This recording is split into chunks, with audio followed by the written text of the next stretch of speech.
태초 모든 이야기는 한 사람으로부터 시작되었습니다. 하나의 결정이 온 인류에게 죄와 죽음을 남겼죠. 죄는 세대를 넘어 퍼지고 역사는 더 어두워졌습니다. 그러나 하늘은 시 하나를 약속했습니다. 율법과 제사는 오실 메시아의 그림자입니다. 왕, 제사장, 선지자, 고난받는 종, 상반된 퍼즐이 하나의 인물 안에서 완성됩니다. 이 시간 이스라엘 역사를 통해 메시아를 다양한 방법으로 보여주시고 약속하신 하나님의 구원 계획을 알게 될 것입니다. 에덴 동산에서 있었던 아담과 하와의 범죄와 타락 사건이 왜 오늘 우리에게도 중요한 사건이 되는 것일까요? 가끔 그런 질문을 하는 분들이 있습니다. 아니 목사님, 저는 그 에덴 동산에 있었다는 그 선악을 알게 하는 나무 열매 구경도 못했고 먹어보지도 못했습니다. 그런데 왜 아담이 먹었다고 왜 다 싸잡아서 나를 죄인이라고 하는 것입니까? 이렇게 질문하는 분들이 실제로 교회 안에는 계십니다. 자, 왜 아담의 범죄가 오늘 우리에게도 중요한 사건이 되는 것일까요?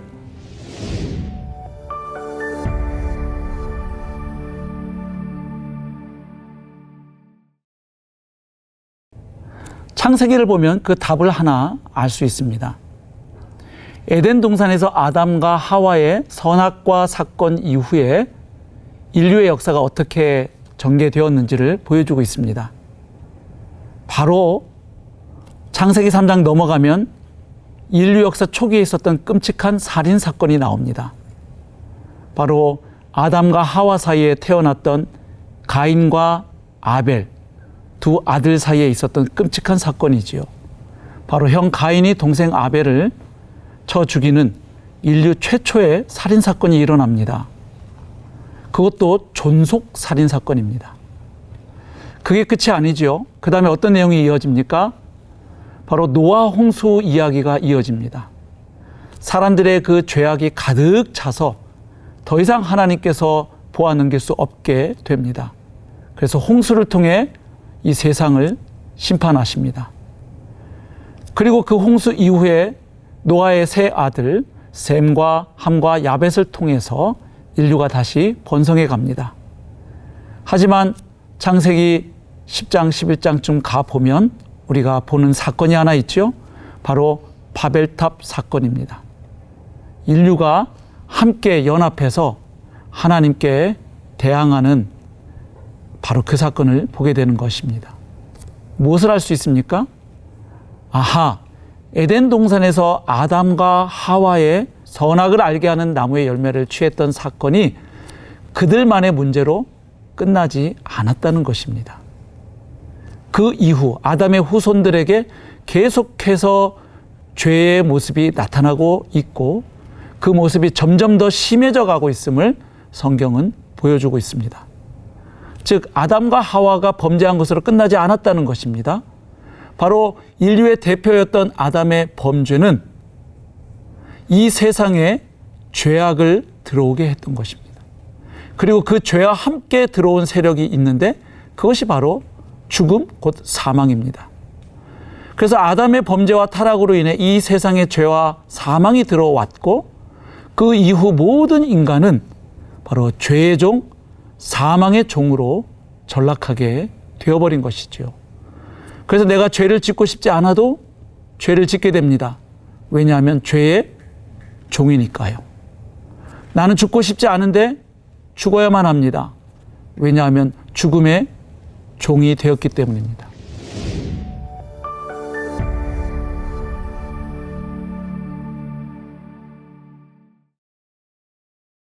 그래서 세상 모든 사람에게 공통적인 원수가 있고 숙제가 있는데 바로 죄의 문제이고 죽음의 문제인 것입니다. 자, 그런데 하나님의 은혜의 이야기가 성경에는 이어집니다. 하나님의 형상으로 지음받은 인간이 하나님께 범죄하여 타락해버렸습니다. 그리고 이 세상에 죄와 악이, 사망이 들어와 버렸습니다. 그리고 하나님이 창조하셨던 그 선하고 아름다운 이 세상, 그 샬롬의 세상이 망가지기 시작을 했습니다. 하지만 하나님께서는 범죄한 인간과 또 인간 때문에 망가지고 파괴되기 시작한 이 세상을 결코 포기하지 않으셨습니다.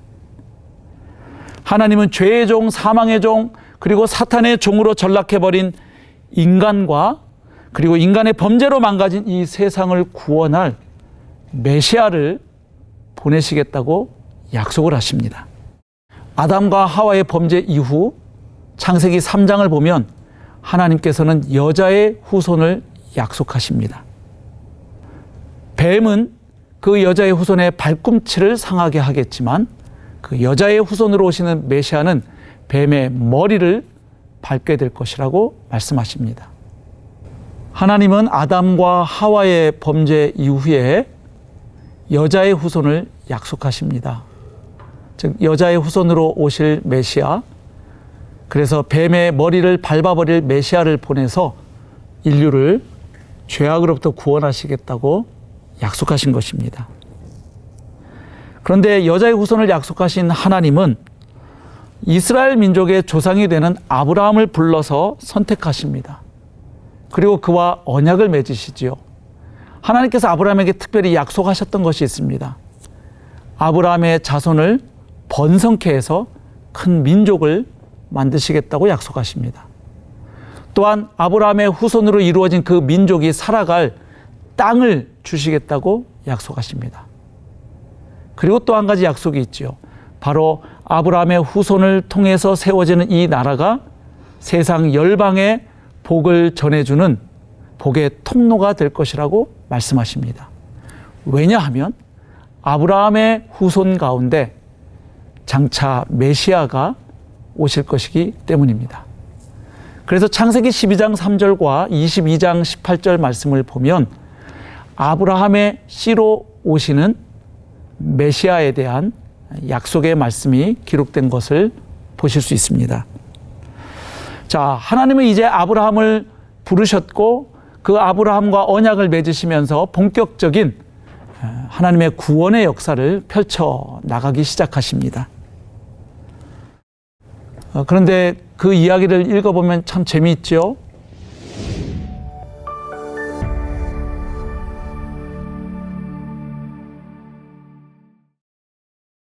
하나님께서는 아브라함에게 민족을 약속하셨는데 아브라함에게는 아들 하나가 없습니다. 그래서 아브라함이 하나님을 도와주려고 그랬는지는 모르겠으나 여종 하갈을 통해서 자식도 낳죠. 바로 이스마엘입니다. 그러나 하나님이 약속하신 씨가 아니었죠. 그래서 이제 더 이상 인간적으로는 자식을 낳을 수 없는 그때에 하나님께서 하나님의 방법으로 아브라함과 사라 사이에 바로 이삭이라는 아들을 주십니다. 겨우 아들 하나 보고 죽은 셈이죠. 이삭은 에서와 야곱이라는 두 아들을 가지게 되죠. 그런데 야곱 때에 가면 조금 템포가 빨라집니다. 야곱은 12아들을 낳게 되고 바로 그 12아들이 이스라엘 민족의 12지파의 이제 근원이 되었던 것이죠. 하나님께서 아브라함에게 하셨던 약속은 이삭과 야곱에게도 그대로 이어집니다. 창세기 26장과 28장을 보면 그 약속의 말씀, 동일한 약속이 이어지고 있다는 것을 알 수 있습니다. 자손에 대한 약속, 땅에 대한 약속, 복에 대한 약속, 동일하게 반복되고 있음을 알 수 있습니다. 아브라함과 언약을 맺으셨던 하나님은 그 이후에 어떻게 역사를 펼쳐가실까요? 세월이 흘렀죠. 모세 시대에 어떤 일이 있었습니까? 아브라함의 후손이었던 이스라엘 백성이 애굽 땅에서 노예로 400년 가까이 고생하고 있었습니다. 사실 야곱 시대에 대흉년으로 인해서 이집트 땅으로 갔던 것이죠. 왜냐하면 다른 곳에 양식이 없는데 그때 애굽에는, 이집트에는 양식이 있었기 때문입니다. 그때 이집트의 총리가 누구였습니까? 바로 야곱의 11번째 아들 요셉이었죠. 그래서 그 대흉년의 위기 가운데 하나님은 요셉을 사용하셔서 아브라함의 자손들을 보호하십니다. 그리고 이제 그 땅에서 사는 동안 많은 자손들이 번성케 하십니다. 그래서 이제 아브라함의 자손들이 한 민족을 이룰 만큼 애굽 땅에서 번성했습니다. 그런데 땅이 없었죠. 자, 그래서 노예로 지내던 이스라엘 백성들이 하나님께 부르짖기 시작합니다. 그때 하나님은 모세를 부르셔서 애굽에 노예로 있던 이스라엘 백성들을 건져내십니다. 그리고 그들을 시내산으로 인도하시죠. 그리고 시내산에서 하나님은 이스라엘 백성과 언약을 맺으시게 됩니다. 그리고 그들에게 율법을 주셨죠. 잘 아시는 십계명 하나님께서 주셨고 또 613가지의 계명을 주십니다. 그것은 하나님의 백성이, 즉 하나님의 은혜로 구원받은 이스라엘 백성이 이방인과는 다른 거룩한 나라, 제사장 나라로 살아가도록 주신 법이었습니다. 즉 하나님의 백성답게 거룩하게 살아가도록 하기 위해 주신 법이었죠. 그래야 그 이스라엘 백성들을 보고 이방 나라 사람들이 여호와 하나님께로 돌아올 수 있기 때문입니다. 자, 그 이후에 또 역사가 어떻게 전개됩니까? 하나님은 이제 이스라엘 역사 가운데 하나님이 보내실 메시아를 다양한 방법으로 보여주기 시작하십니다. 이스라엘 백성뿐만 아니라 온 인류를 죄와 사망으로부터 건져 구원할 메시아에 대해 하나님께서 약속하기 시작을 하십니다. 이스라엘에게 주신 그 율법과 제도들을 통해서 보여주십니다. 가령 제사 제도라든지 그 절기라든지 이런 것들을 통해서 메시아를 예표하게 하십니다. 또 이스라엘이 겪은 역사적 사건을 통해서도 하나님은 메시아를 간접적으로 보여주시고 또 말씀하십니다.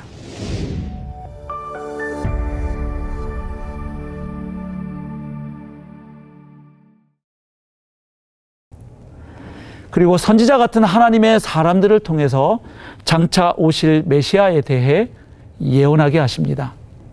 그 예언의 내용은 매우 다양합니다. 메시아가 어느 곳에서 태어나실 것인지, 또 메시아가 어떤 일을 하실 것인지 예언합니다. 메시아가 어떤 고난을 겪고 어떤 죽음을 당하게 될 것인지를 예언하게 하십니다. 하지만 그 메시아가 부활하여 어떤 영광에 들어가게 될 것인지도 예언하게 하십니다. 그래서 구약 성경에는 메시아에 대한 예언과 예표가 많이 나옵니다. 예표라고 하면 예언의 성격을 가진 표상, 이미지, 모형을 가리킵니다. 즉 구약 성경에 나오는 어떤 인물들과 사건 안에 앞으로 오실 메시아의 어떤 모습이 보여지고 있는 것이죠. 그래서 구약 성경에는 메시아에 대한 약속과 예언의 말씀이 참 많이 나옵니다. 한 450여 가지의 예언이 나옵니다. 조금 애매한 것들을 좀 줄여보아도 한 360여 가지 이상의 메시아에 대한 약속과 예언의 말씀이 기록되어 있습니다. 그런데 그 많은 예언들을 다 살펴볼 수는 없고 우리 메시아가 장차 어떤 분으로 어떤 모습으로 오실 것인지를 보여주는 예언들이 있습니다. 우선 아까 말씀드렸던 여자의 후손으로 오실 메시아를 약속하셨습니다. 창세기 3장 15절에 기록이 되어 있죠. 그리고 아브라함의 씨, 아브라함의 자손으로 오실 메시아를 약속하셨습니다. 창세기 12장 3절과 22장 18절에 기록이 되어 있죠. 그 메시아는 어떤 분입니까? 단지 이스라엘 백성뿐만 아니라 천하 만민에게, 온 나라의 백성에게 복을 가져다 주실 메시아입니다. 그리고 창세기 49장 8절부터 10절에 보면 유다의 사자로 오실 메시아가 예언됩니다. 야곱이 이제 나이가 많아서 죽게 되었을 때 죽기 전에 아들들을 다 불러 모읍니다. 그리고 축복과 예언을 하지요. 그 아들들의 각자 믿음의 분량에 따라서 축복합니다. 그리고 그 각 지파의 미래를 내다보며 예언을 합니다. 그런데 넷째 아들 유다에 대해서 예언할 때 특별한 말씀이 나옵니다. 바로 유다의 사자로 오실 그 평화의 왕 혹은 임금에 대한 예언입니다. 바로 C.S. 루이스가 나니아 연대기에서 바로 아슬란을 캐릭터로 내세웠는데 그게 바로 여기에서 온 메타포인 것을 우린 잘 알고 있지요. 그리고 세월이 또 흐릅니다. 하나님께서 다윗에게 또 약속을 하십니다. 다윗이 왕궁에 살면서 하나님의 집, 곧 성막이 다 쓰러져 가는 것을 생각하며 마음이 아팠습니다. 그래서 하나님의 집, 곧 성전을 근사하게 지어드릴 생각을 품습니다. 그 생각을 말하자 나단 선지자는 왕의 마음에 있는 대로 하시라고 대답을 하지요. 하지만 하나님이 나단 선지자에게 말씀하십니다. 다윗 왕에게 가서 말하도록 신탁의 말씀을 주십니다. 어떤 말씀입니까? 다윗이 하나님을 위하여 집을 짓는 것이 아니라 하나님께서 다윗의 집을 지어주시겠다고 말씀하십니다. 이 부분을 히브리어로 읽어보면 일종의 워드플레이, 언어 유희가 사용되고 있음을 알 수 있죠. 여기서 말하는 하나님의 집은 성전을 말하고 다윗의 집은 다윗 왕조를 가리킵니다. 자, 그러니까 다윗은 자기가 하나님의 집, 곧 성전을 지어드리고자 했지만 하나님은 다윗의 왕조, 다윗의 나라를 세워주시겠다는 것입니다. 그래서 이제 다윗 이후 다윗의 아들들이 계속 그 왕의 자리에 오르도록 해 주시겠다는 약속입니다.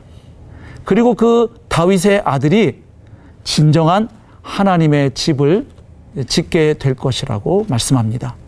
또한 그 다윗의 아들이 영원한 하나님의 나라를 이 땅에 가져다 주실 것을 약속합니다. 이스라엘 역사 가운데 이 하나님의 말씀이 어떻게 이루어집니까? 남왕국 유다와 북왕국 이스라엘로 나누어진 다음 북왕국 이스라엘에는 끊임없이 쿠데타가 일어나지요. 그래서 왕조가 계속 바뀌게 됩니다. 하지만 남왕국 유다에는 계속 다윗의 아들들이 왕의 자리에 오르게 되지요. 하나님께서 주셨던 다윗 언약 때문이었습니다. 중간중간 위기도 있었지만 그래도 이렇게 저렇게 해서 다윗의 아들들이 왕의 자리에 오릅니다. 자, 그런데 그 다음 어떤 일이 일어납니까? 결국 북왕국 이스라엘은 주전 722년에 아수르 제국에 의해서 멸망합니다. 하지만 남왕국 유다는 존속하게 되지요. 그러나 남왕국 유다도 결국에는 주전 586년에 바벨론 제국에 의해서 망하게 됩니다. 그리고 유다의 엘리트들이 바로 바벨론 땅의 포로로 끌려가게 되는 것이죠.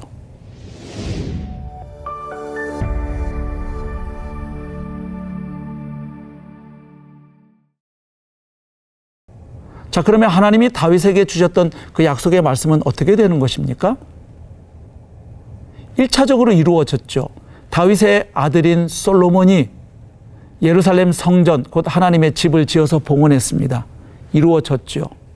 자, 그런데 하나님의 약속에는 이런 말씀이 있었지요. 그 다윗의 아들을 통해 세워지는 그 나라가 영원할 것이라고 했지요. 그런데 남왕국 유다도 망했습니다. 왜냐하면 하나님이 이미 시내산 언약을 맺을 때 하셨던 말씀이 있기 때문입니다. 신명기 28장에 나오는 것처럼 이스라엘 백성이 가나안 땅, 약속의 땅에 들어가서 하나님의 법에 순종하면 복을 받지만 계속해서 불순종하면 저주와 심판을 받게 되는데 그 심판의 마지막 결론은 그 약속의 땅에서 쫓겨나 열방에 흩어지는 것입니다. 그 시내산 언약에서 주어졌던 말씀이 성취된 것입니다. 그렇다면 문제가 있죠. 다윗 언약은 어떻게 되는 것입니까? 자, 그래서 예언자들이 하나님의 계시를 통해 깨닫게 됩니다.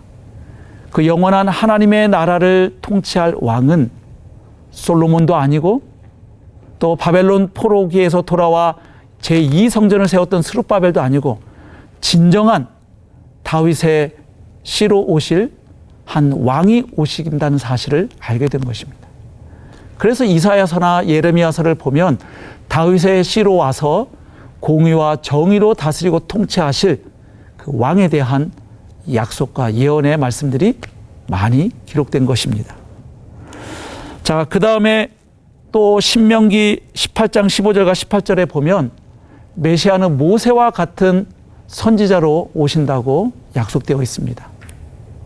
즉 오셔서 하나님의 말씀을 대언해 주신다는 것이죠.